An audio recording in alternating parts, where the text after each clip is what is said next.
Kana malees halelala diroonii gidduu kana Oromiyaa keessatti sirni kun raawwachaa jiruu fi haala waraanni bilisummaa Oromoo keessa jiru irraas ni dubbanne jechuudha.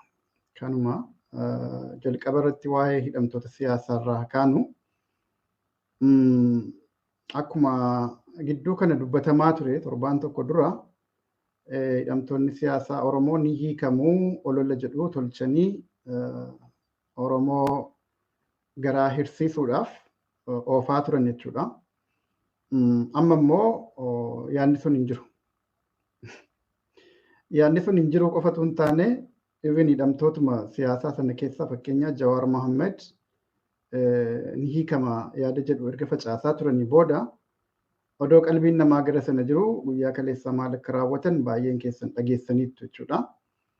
Maatii obbo Jawaar Mohammed obbolaasaa manarraa qabanii fuudhanii hidhanii hakimii isaa fi obbo Baqqalee Garbaa akkasuma qabanii hidhanii shofeerri obbo Baqqalaa Garbaas kun egaa waanuma jara kanaan wal qabatu warra hidhamtoota mana hidhaa jiru kanaan wal qabatu maatii isaanii irratti amma aggaammii godhamaa jiru dhagaharraa jechuudha.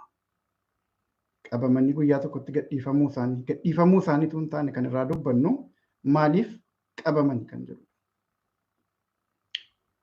Egaa rakkoo keenya guddaa tokko kan ta'e akkuma kaleessa obboleettiin keenya tokko jedhee ani maxxansee ture feesbuuka koo irratti jecha bareedaa tokko keesse namni keenya yeroo nu kabalan kaballaa jalqaba nu kabalan sana dafnee akkatti irraanfannu gaafa warri nu kabale nu godhu rakkoon qabu.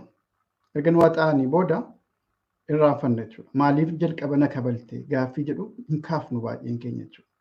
Isa kanatu umurii gabrummaa keenyaa dheeressaa jira. Waan takka rakkoo biraatiin. Jalqaba yeroo na hidhan maaliif na hidhan? Amma fakkeenyaa hidhamtoota siyaasaa mana hidhaa jiran kana nam tokkollee yakkee irratti mirkanaa'ee qabatamatti yakka kana raawwatan jedhee manni murtii jedhamu sun murtii qabatama ragaadhaan deeggarame irratti hin dabarsine hanga ammaatti jechuudha. Waggaa tokko ol deemaa jira tiraayaliin kun. Hanga ammaatti warra yakka irratti mirkanaa'in kana bor odoma hiikanillee gaaffii nuti kaafnu maal balleessanii hidhamanii kan jedhu tun taane bor maal ta'uu deemne jechuudha. Wal eebbisuutti garagalla jechuudha. Kanumaan irraanfannee biraa deebina. Bakka gammaddan, bakka nagaan baatan, idillee bakka adda addaatti immoo qalameefaa shubbifama jechuudha. Maaliif waggaa tokko haqa malee maa hidhamanii gaaffii jedhu namni kaasu waan an argu natti hin fakkaatu. That's our problem. Kana diinni kana waan beekuuf qorqalbii keenya dadhabbina qabu kana waan beekuuf jabaa keenya qabee itti taphachaa jira jechuudha. Nuti qalbiidhaan qaamaan isaanirraa fagoo jiraannullee qalbiin keenya hidhamee jira wajjin kanaaf waa'ee kana malee dubbachuu hin dandeenye. Namni gariin amma waan nagaa busheessu dubbattu maal warra jedhu jira warra hirkata mootummaa kanaa qabu. Cinaan keenya mana hidhaa odoo jiru akkamitti waa'ee nagaa dubbanna? Maanni nagaa sakamtu jira? Cinaan keenya ajjeefamaa jira. Obbolaan keenya manaa qabamanii fuudhamanii ajjeefamaa jiru. Jajjabaan keenya mana hidhaa jiranii maal isa kam nagaa isa kam nuu kennaniiti waa'ee nagaa dubbadhaa nuun jedhu. Gaaffii kana kaasuu qabna jechuudha. Opiidiyoon nagaa maalii Oromoodhaaf kennite hirtime? Kanaafuu hidhamtoota siyaasaa keenyaa eenyuti hiiksifataadha mata dureen kun.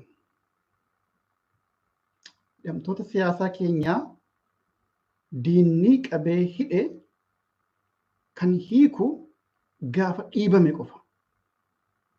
Tolaan yoo sii hiike waan hiikeef qabaa jechuudha. Dantaa mataa ofii hiike malee siif jecha hin hiikneen siif agadu. Kaleessa maaf qabee hidhe har'a maaliif hiika waan yaadu qaba diinni karoora mataa ofii intarastii mataa ofii qaba jechuudha. Kaleessa namiidhani jarri kun jedhee hidhe ta'a. Amma immoo namiidhanu kana booda kolaaseeraa luka jalatti caccabseeraa kana booda yoon gadhiiseen itti fayyadama fa'aa jechuudhaaf ta'uu danda'a. Kana kan akka diinni hin milkoofne gochuu danda'u immoo uummata abbaa warra kanaati warra irraa hidhame kanaati jechuudha. Baay'ee nama dhiba waa'ee jara keenya mana hidhaa jiru kana yeroo yaadan xiqqoo imooshinaal illee nama godha dhugaadhumatti. Hidhaa isaaniif malu ta'eetii kan isaan mana hidhaa jiran. Hidhaatu isaaniif mala jira kanaaf. Akka Oromootti amma warri aangoorra jiru Oromoodha jedhanii of himatu miti. Kaleessa wajjin suuraa akka ka'aa hin baane Jawaar fa'aa Baqqalaa fa'aa hammatanii Adaanecha Abeebee fa'aa eenyu fa'aa Shimallis fa'aa shawoo wajjin agarsiisaa hin turre irreechaa fi maarree irratti. Obbolaa jedhanii Oromootti hin gowwoomsaan turre. Ispiichii godhaa hin turre Adaanecha Abeebee Adaamaa fa'aa irratti Baqqalee Garbaa yeroo simatan. Maal yakka maalii raawwate Baqqaleen sana booda fakkeenyaaf. Gaafa qondaaltittiin mootummaa Adaamaa irratti kantiibaa turte na fakkaata yeroo sana simannaa ho'aa akkasii goote haasaa bareedaa obbolummaa akkasii gootuuf sana yoo obboleessa ta'e Baqqalee Garbaa sanaa as yakka maalii hojjete namni jedhee gaafataa jira. Sanaa as Baqqaleetu jijjiirame immoo Adaanechitu jijjiirame Oromootti. Moo yeroo olaantummaa Tigraay TPLF'n hidhamamu yakka ta'eeti olaantummaa nama Oromoodha jedhee himatu tokkootiin immoo yeroo hidhamu namni yakka hin taane eebba ta'a. Isa kana namni gaafataa jira. That's the point. Ajjira iddoon itti cunqurfamaa iddoon itti lafarratti ilaal miriqfamaa jirru iddoo kana jira jechuudha. Gaaffii kanaa kaasoo hanqachuu keenya bira jira dubbii. Gaafa somebody from Tigray isaan hidhu yakkama ta'eeti namni keenya gaafa namni Oromoo keessaa bahe tokko immoo isaan hidhu maal jedhama? Yakki yakkuma yoo ta'e yakki isaan hojjetan beekamuu qaba. Halagaan hidhee firri hidhee abbaan fedhe haa hidhu maa hidhamaniidha gaaffiin ka'uu qabu jechuudha. Ayyee isumaa immoo hidhaman amma maaltu ta'aa deemaa jira yoo jenne Oromoonni jararraa eega. Oppiidiyoon al tokko maal gooti? Infoormeeshinii uummata burjaajessu wayii qunxurtee gadiitti gadhiifti saba kanatti. Hiikaa jirra, mari'achaa jirra hiikuudhaafi jedhu. Namni keenya kan silaa falmii godhee, mormii godhee, alattis keessattis karaa hundumaan qawween haa ta'u, nagayaan haa ta'u, falmii jabaa godhee hidhamtoota isaa qaqqaalii kan hiiksifachuu qabu. Kana dhageenyaan achumarraa dhaggeeffataa jechuudha. Hiika maaru arra bori yookiin iftaan jedhee achi eega jechuudha. Hojii mataa keenya akkan hojjenne nu godhaa jechuudha agartanii. Kana kan godhu maanni oppiidiyoon takka obboleessa fakkaachuu seeti. Ni fagadu. Yookiin obbolaa dhugaa ta'uu qabdi yookiin diina ta'uu see murree waan murteessinu ta'e gabrummaan keenya sicha waggaa 1,000 ol deema jechuudha. Abbaa fedhe taa'aadhaa dhugaa kanan dubbadhaa. Oppiidiyoon yookiin obboleessa immoo diina kan jedhu keessaa murteeffachuu hin dandeenyu taanaan waan lamaan kana keessaa karaa walakkaa dhaabanna taanaan takka obboleessa jennee yaanna takka alagaadha diina jennee yaanna kana keessaa murteeffachuu rakkanna taanaan gabrummaan keenya sichi waggaa 1,000 ol deema dhalootarraa dhalootatti darbaa deema jechuudha. Waan fedhe naan jechuu danda'a dhugaa kanan dubbadhaa. Kanaaf oppiidiyoon yoo dhuguma obboleessa taate obbolummaa si amma proof gootee agarsiisuu danda'uu qabdi. Carraa lama jira jechuudha. Cal jedhee duuchaadhaan naman jibboon. Kaleessa deeggaraan ture jira kan by reason morme duraanis mormaan ture ammas mormuutti hin deebi'e by reason I'm rational. Dunuunfiidhaan nama jibbuu hin beeku dunuunfiidhaan nama deeggaruu hin beeku uumama kan kooti kun. Amma iddoon jirru poozishiniin keenya ammaa kun kan inni danqaa seenee jiru waa lama keessaa tokko murteessuu dadhabuu keenya. Diina yoo jenne oppiidiyoo akkuma Tigree kaleessaa akkuma TPLF kaleessaa irratti duullee buqqisuu ni dandeenya jechuudha. Hayi fira yoo jenne immoo hojii firri hojjettee nu agarsiiftu jennee hudha qabnee dhiibuu dandeenya jechuudha. Waan lamaan kanan goonu taanaan garuu abadan naman komatinaa. Eenyuun komatinaa mataa keessan komadhaa Oromoo. Maaliif komat ture? Ofii keenya kaleessa hojjennee agarsiisuu beekna. Akkatti qabsoo godhanii diina buqqisan ni beekna turre. Har'a maaliif wallaalle inni gaafannu taanaan eenyuun komannare? Nafxanyaa jechuun qofti maal gatii qaba? Nafxanyaan akkanaa farsinu kun bara amma nan ga'u bara. Hamma nan gaanu dhugaadhuma dubbachuudhaaf shiraan inumaahu amma warra bara Ihaadeeg sana godhamaa turre sana amma sana bilchina hin qabu hojiin jirru hojjechaa jiru kun. Laafinni nu bira jira jechuudha. Nuti waa murteeffachuu dadhabe. Wanni akka malee nu hadoochee nu burjaajesse paaralaayiz godhee lafa nu kaa'e guddaan OPDO ta'an goorra jira ilaalcha jedhu. Oromoo ta'an goorra jira ilaalcha jedhudha. Period. Oromoo ta'an goorra jira yoo ta'e Oromoof hojjetee agarsiisudha. Oromoorra ejjetaara immoo Oromoof hojjetaara jedhanii waan lamaan keessaa adda baafachuu danda'u. Oromoof hojjetaarra yoo ta'e hin morminu, hin mormuwan jireenya mataa kootiin jiraadha. Naaf hin ta'u taanaan waa'ee sabaaf ta'eera taanaan akka mataa kootiitti jiraachuu hin danda'an. Sabichis nurra ejjetaara immoo jirri kun nuuf hojjetaara kan jedhu murteeffachuu hin danda'u ta'e akkuma reefuu jedhe. Madaan keenya fagoodha, laalaan keenya fagoodha ammallee jechuudha. Abbaa fedhe haa ta'u imaammata gabrummaa irratti geggeessaara yoo ta'e akka sabaatti diina kooti. That's my definition. Tiruu kan koo ta'e, tiruu koo yoo ta'e imaammata alagaan kaleessa irratti geggeessu innis irratti geggeessaara taana maal hiikaan dhiigasaa? Maali? Yoo nan fayyadne maali? Yoo quuqama koo hin qabaanne maali? Yoo duuti obbolaa kooti duuti kan koo isan gubu ta'e na ajjeesa yoo ta'e maali? Kana gaafachuu qabna beektu. Kanaafuu as jira dhibeen keenya guddaan malee humna hin dhabne tokkummaas hin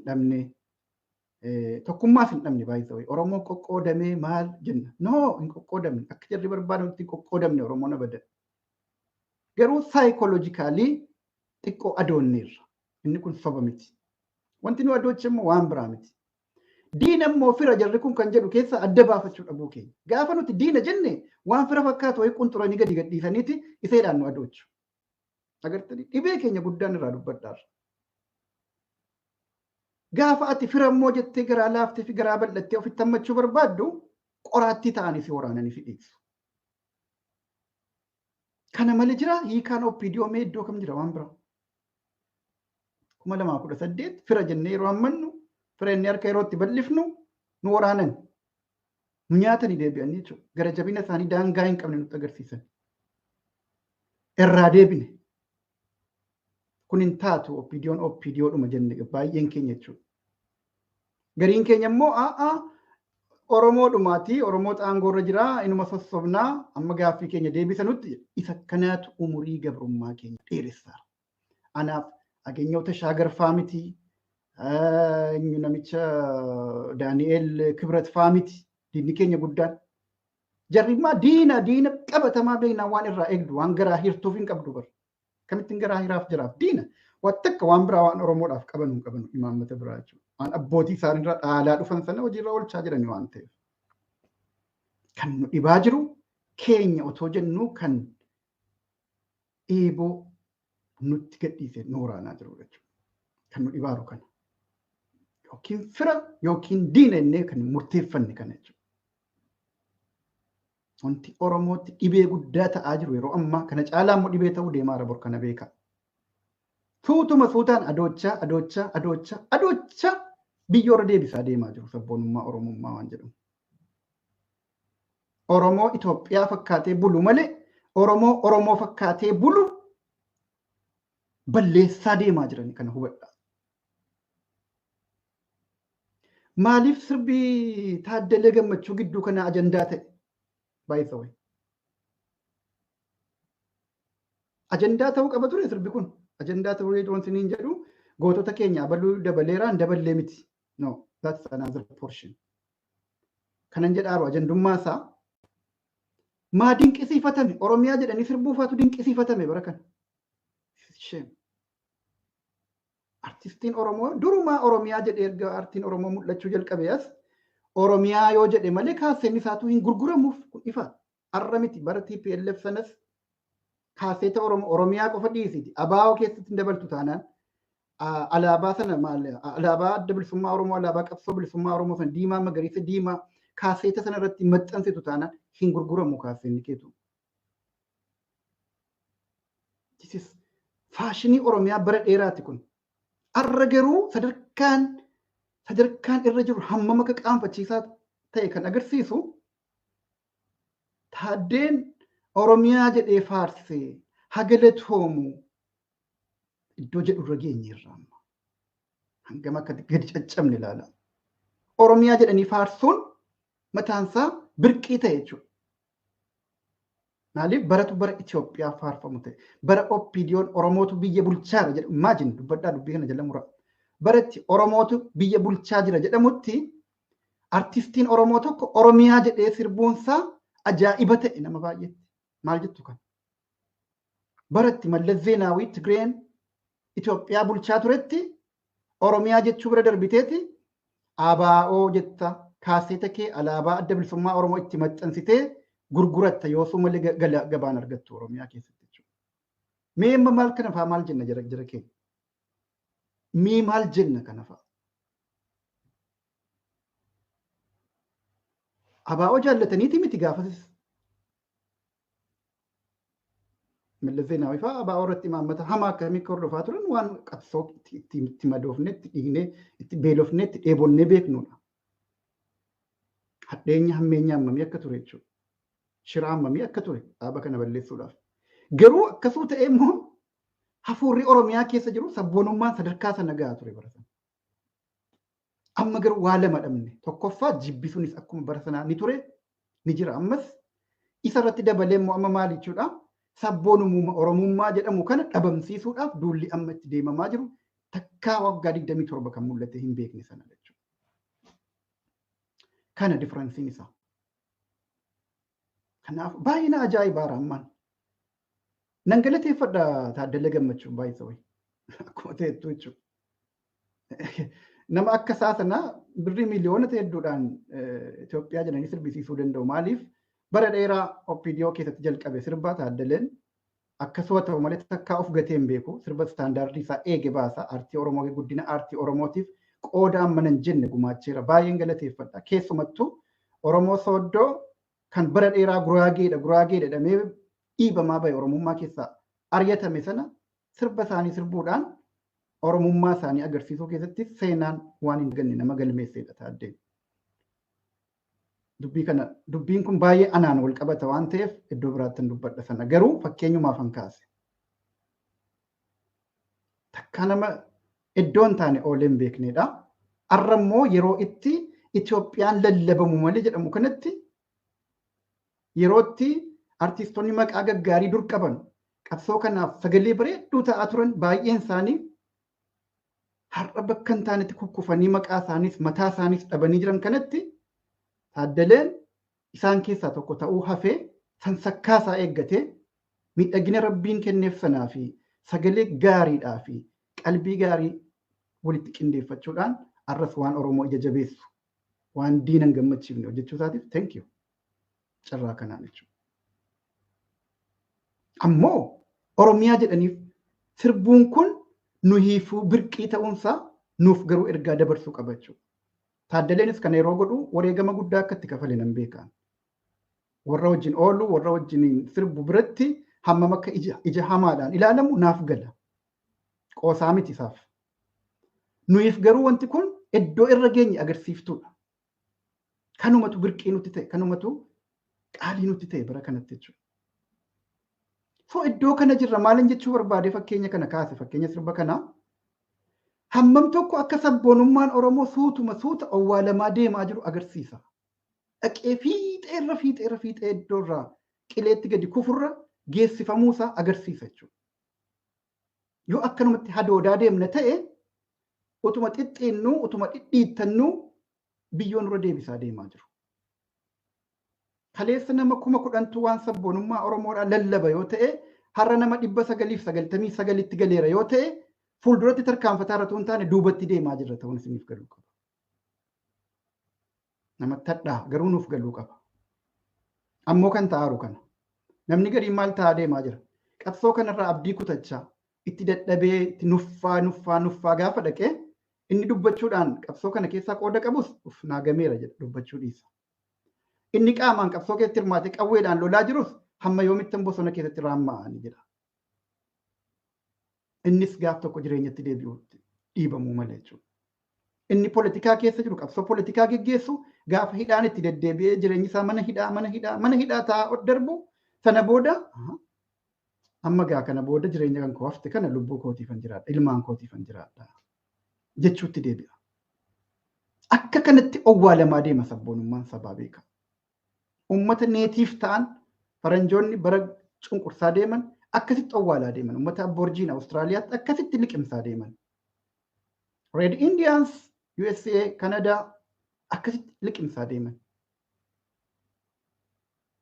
Bara kana sabboonummaan Oromoodhaan liqimfama akkasitti jedhee sadarkaa sanatti of kuffisuun barbaadu. Garuu hudha qabamee jira. Yoo jabaannee harka hudha nu qabe sana ofirraan cabsinu ta'e suutuma suuta liqimfamaa deemaa. Akkaataan immoo sabni guddaan akkanaatti liqimfamu maal ni beektu? Dhabama guutummaa zeerootti galchuu miti beeki. Paarshaal si godhu. Paarshaalii paaralaayiz si godhu. Gaafa paarshalii paralyzed taate qaama kee isa fayyaa qabu sana qofatti hirkattee buluu aadeffachaa deemta. Carraan koosa kana jettee suma fudhate. Isa laamsha'e sana qaama kee laamsha'e sana is natural. Waan uumamaan sirra ga'e wayii tokko gooteetuma isa fayyaa qabu qofatti hirkataa deemta. Jireenya kee hireen kee kanuma 50% fayyaa 50% laamshaa akkasitti akka uumamte wayii tokkotti hubachaa deemuutti deemta jechuudha. Malee guutummaatti adoodaaf hin godhan. Maal cinaa nama keetii kunoo hojii kennuu fi kondominiyeemiidhaan bituu jajjabaa nama keetii maali baajaajii maal maarree itti bitu lafa manaa kennuuf magaalaa keessa. Birrii moottiin hojii sana hojjetatu kennuuf mana ijaarratu waan adda addaa. Biizinasii gaggeeffatu kennuuf maallaqa inni lakkaa'ee takkaa hin beekne itti gadhiisu jabaadha namichi beeki afaan qabsoo kanaaf irreef arraata ta'uudhaan nama beekamudha. Irreef arraata nama ta'e qabsoo kanaa suuta luqqisanii akkasitti afaan qabaa gaafa deeman inni hafe wal jaaruu hin danda'u jedhameeti akkasitti faca'aa deema jechuudha sabni. Inni halaala jiru ni daaspooraa jiru akka keenya iyyuu arraba malee waa takka hin qabnu nuti. Arrabaan garuu hojii guddaa hojjechuu dandeenya. Hojjennees beekna hojjechuus ammas hin dandeenya. Yoo wal dhagahuun jiraate jechuudha. Arrabni yoo jiraate gurri jiraachuu qaba. Kan afaaniin dubbatu baay'eedha. Gurri yoo dhagahu jiraate gurri qoftis immoo dhagahee gahaa miti harkis miillis jiraachuu qaba. Kana keessaa bahuu qabna kan jedhu jechuudha. Waan keessaa bahuuf nu barbaachisu sana kan hojjetu jechuudha.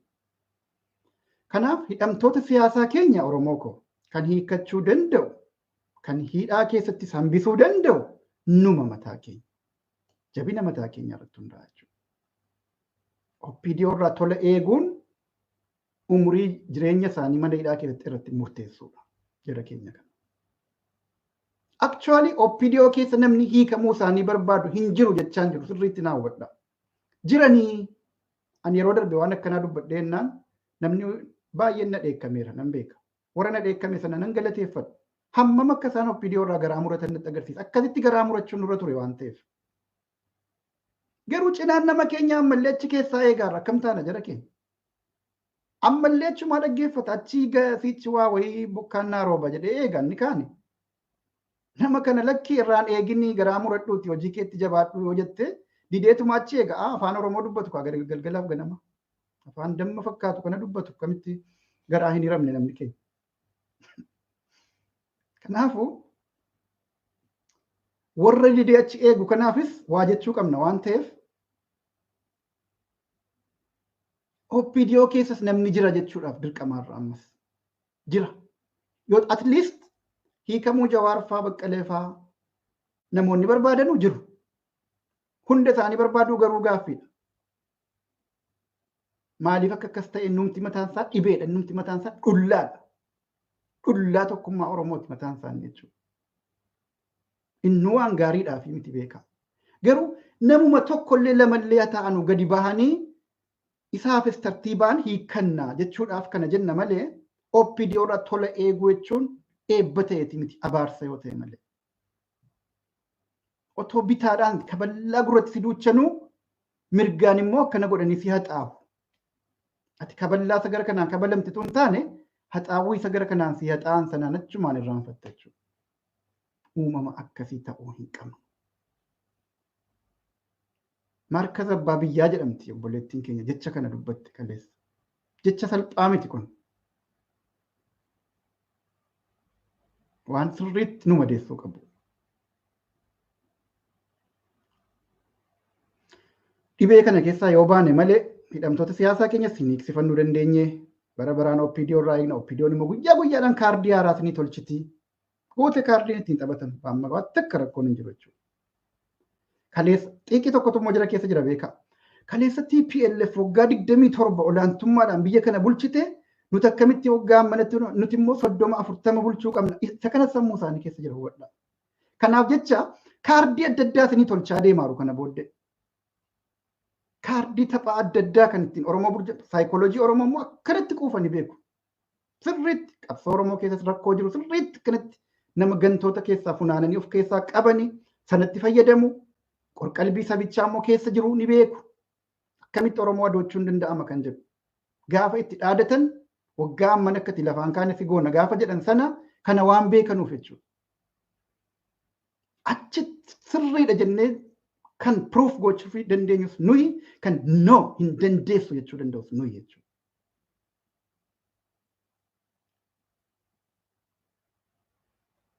Yeroon akkas jedhu tokkummaa Oromoo waan diigu nama jedhee define gochuu barbaaduuf jiraachuu danda'a. Hagara galu mataadhaan dhimma hin qabu abbaan akkas jedhu.